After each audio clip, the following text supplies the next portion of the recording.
Bills eliminated again, Chiefs last year, Broncos this year.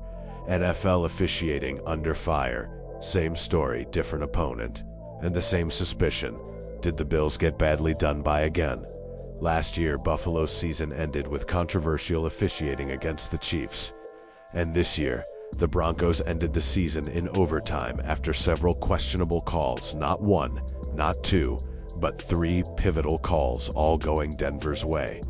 Tonight, we break down those moments objectively and ask the question, is something deeper going on in the NFL? Not blame, not conspiracy, just patterns worth talking about. In the AFC divisional round, the Bills faced the Broncos in Denver. The game was tight, physical, back-and-forth, playoff football.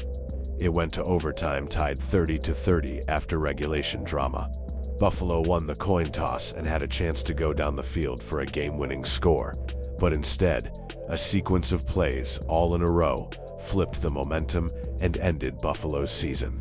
Controversial play number 1, Cook's interception. One of the most talked about moments happened early in overtime. Josh Allen launched a deep ball to Brandon Cooks. On the field, it appeared he caught it, secured the ball, and then hit the ground before Broncos cornerback McMillian wrestled the ball away. Instead, officials ruled it an interception. That's huge, because if it was ruled a catch, an incomplete, or even overturned on review, the Bills would have had possession near field goal range. Bills head coach Sean McDermott publicly questioned the handling of that play, saying his team didn't get a full review and implying that the call cost the Bills a chance at a title game. To many fans, this wasn't a clean break, and it wasn't a typical big moment catch challenge the way we've seen in other games. Controversial play number 2, pass interference on Taron Johnson. Just a few snaps later, the Broncos benefited from a pass interference call on Bills cornerback Taron Johnson. This penalty moved Denver into Buffalo's territory and kept their drive alive in overtime. What made this controversial to Bills fans and many analysts? No other pass interferences were called earlier in the game, even though there were similar coverage battles. Suddenly, in OT, 2 flags show up on similar plays that had gone uncalled for most of the game. Controversial play number 3, pass interference on Tre'Davious White. Seconds later, another flag. Bills cornerback Tre'Davious White was flagged for pass interference on Broncos receiver Marvin Mims Jr., a call that moved Denver deep into Buffalo territory.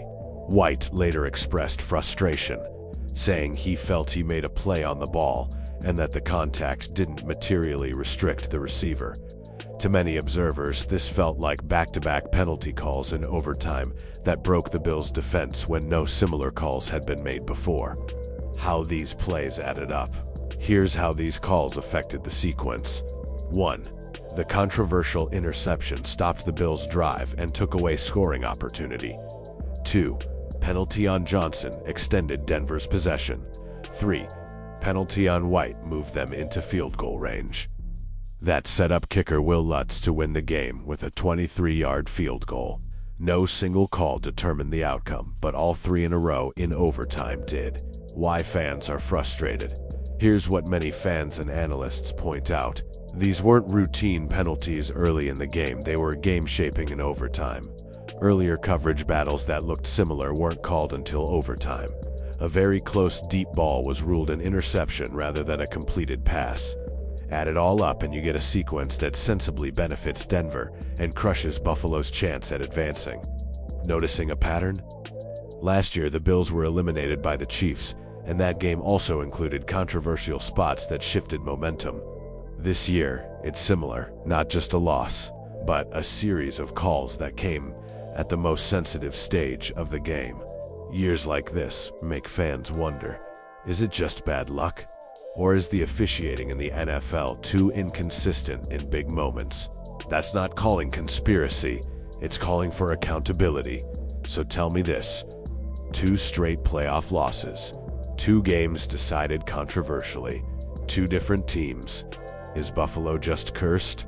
Or does the NFL need to rethink how officiating affects playoff football? Drop your thoughts debate it, and stay with us here on Real Life on Y, where we look at the game the way it really happened. Like, subscribe, let's go.